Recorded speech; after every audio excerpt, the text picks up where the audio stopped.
Magandang umaga sa inyong lahat, mga kakausa, mga kababayan dito sa Saudi Arabia at sa lahat ng mga nanonood Pilipinas sa iba't ibang lugar, iba't ibang bansa. Ayun mga kakausa, dito naman kami sa maingay na site. Itong highway na to ay papunta doon sa Jisan at doon sa Yemen, bansang Yemen. Malapit na sa Yemen eh. Pero hindi naman sobrang lapit. Pero ito yung daan. Yung mga taga Yemen na pupunta ng Saudi is by land lang sila. Mga sasakyan, bus. Yun mga kakosa. Mga kakosa, meron nga pala akong sasagutin tungkol sa nag-comment dun sa itong nakarang post ko na yung nagbenta kami ng mga tanso, aluminum. Sabi doon yung isa sa YouTube, sabi niya, binablog nyo pa talaga. Napakainit sa mata ng mga pulis. Baka bukas o makalawa, baka pinagdadampot na kayo. Yun ang sabi. Tapos yung isa naman, doon sa Facebook, na sabi, buti daw hindi kami hinuli ng pulis, o kaya yung bawal daw yung magbenta ng tanso, at saka yun nga, mainit daw sa pulis. So yun mga kausa, ang sagot ko lang dyan ay hindi naman mainit sa pulis. Yung iba nga nagpupulot ng karton, ang mga yung aluminum ng incan na Pepsi, maliban lang kung ninakaw mo. Pag ninakaw mo, masama talaga yun, mainit sa pulis. Pero itong ginagawa namin, dahil hindi nga kami sumasahod ng maayos, alangan magnakaw kami. Hindi naman kami nagnanakaw. Mga namumulot lang kami ng mga tanso. At hindi naman bawal dahil meron talagang bumibili.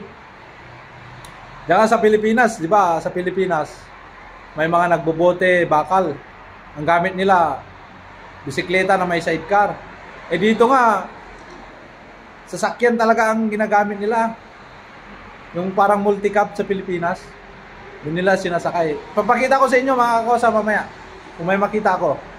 Ayun, nagbumibili talaga.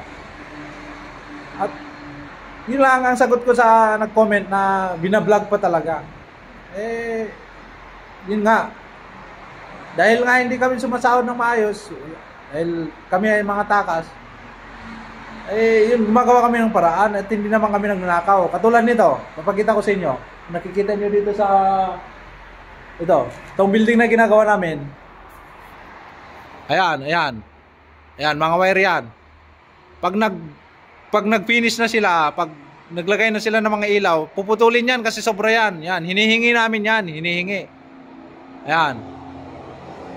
Hindi namin ninanakaw. Kaya huwag nyo sabihin na mainit sa mga pulis. At saka katulad nito, pupulutin ko to eh. Yan. To. Wire yan, oh. Yan. Yan. Hindi naman ninakaw eh.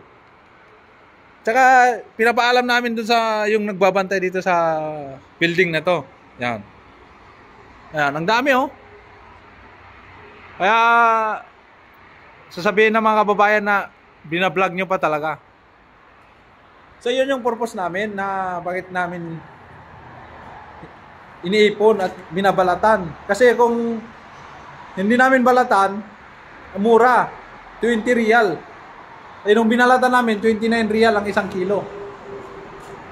So ayun lang ang masagot ko dun sa nag-comment na bakit daw namin binablog pa. So hindi kami nagnanakaw. Hindi namin ninanakaw yung mga wire. So legal naman. Pag binenta mo, hindi magkapera kami. Kabili kami ng bigas. So yun. Yun lang. Hindi namin ninanakaw at hindi naman bawal. Kasi may bumibili talaga tulad sa atin, may umiikot na bakal. Yun nga lang, hindi masyado yung bote. Bakal, plastic, yung tanso, yan, aluminum, yan. So, ipapakita ko sa inyo yung iba na pupulutin ko. Then mga kausap, baba tayo. Titingnan natin kung may mapulot pa tayo. Yan, katulad yan. Wire din yan, maliit. Pero tsaga-tsaga lang na mag-ipon. So, ayun, itim na yun. Yan. Meron pa dito mga kakosa. Hinihingi namin. Yan. Yan, mixi na yan. No? Mixi na to. Yan. Tapos yan. Ano na yan? Mixi na yan. Iniipon namin. Dagdag, pag naipon yan mga kakosa, edi kaysa itatapon nila, iba makakuha. So yun mga kakosa, titingnan namin mamaya yung bumibili kung may dumaan, bibidyoan ko. Ayan mga kakosa, yung bumibili ng scrap, ganyan po ang sasakyan nila. Ayan. Kaya ang sinasabi nila na mainit sa mata ay bumibili po talaga sila ng mga scrap. Yan. Kung sa atin is yung nagbobote, bakal. Pero dito wala pa akong nakita na binibili nila yung bote, yung ganyan. So ayun lang mga kakosa ang masagot ko doon sa nag-comment na mainit daw sa mata. Yung mainit sa mata, yung alak dito sa Saudi, yung alak, yung droga. So, meron kaming kakilala na nahuli tungkol sa ganyan. Pero ito, yung sa tanso, sa mga kwan, mainit yan kung nanakawin. Yung buo-buo, pero yung mga ganong putol-putol na, eh hindi naman. Hinihingi naman yan sa electrician na gumagawa o kaya yung bantay, tinatawag nila na haris, mga bantay sa ginagawang building. So yun lang mga kakosa, at maraming salamat sa inyong panonood at sana suportahan nyo ang aming vlog para hindi na kami mamumulot ng tanso. So yun lang, maraming salamat, God bless.